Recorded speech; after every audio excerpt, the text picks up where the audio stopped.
Alors, on va parler de quelque chose qui intéresse tout le monde aujourd'hui, un phénomène planétaire, Black Panthers, en tête du box-office partout.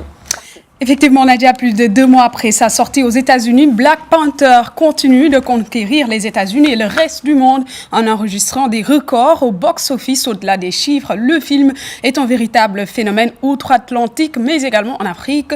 Projeté dans les salles de la capitale économique ivoirienne, le film fait quasiment un salle comble à chaque programmation.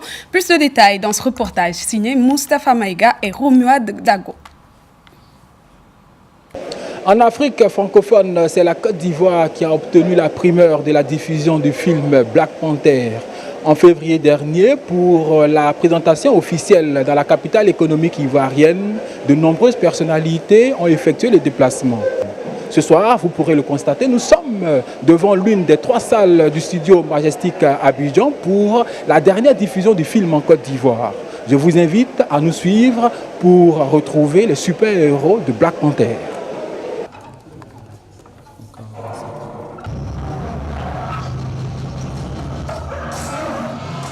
Après 2h15 de projection en 3D, écoutons la réaction de ce spectateur.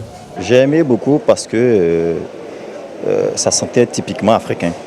Voilà. Et puis, il y a la musique qui sort tout droit de l'Afrique. Donc, vraiment, c'est ce qui m'a vraiment motivé à venir voir ce film.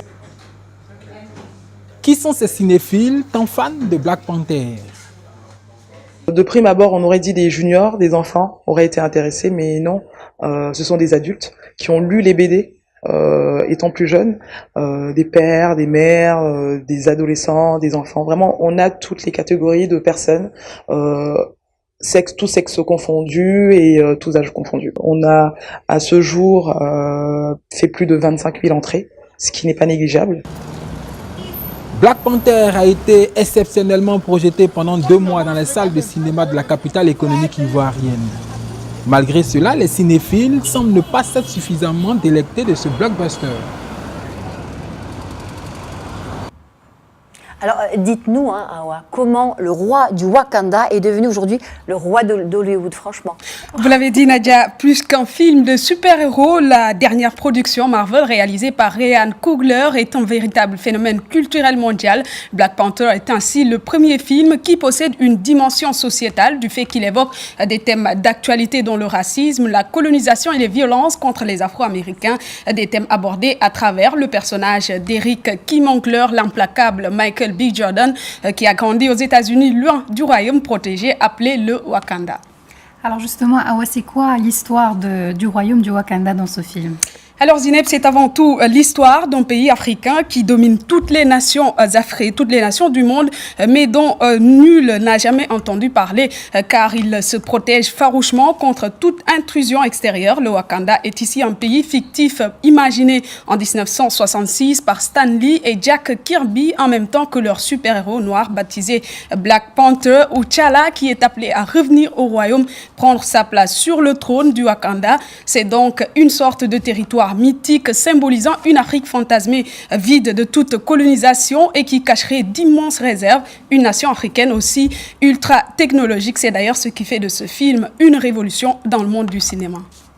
Alors, au-delà de l'aspect technologique, Awa, qu'est-ce qui fait de ce film un film révolutionnaire ?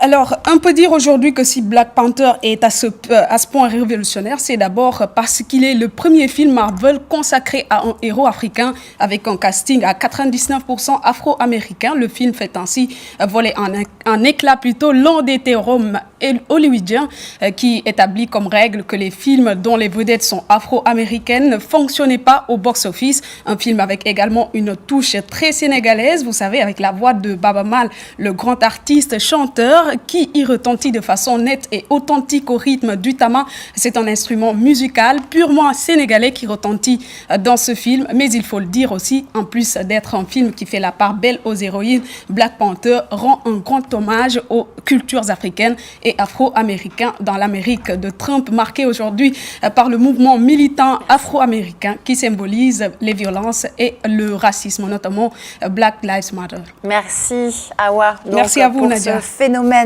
des Black Panthers.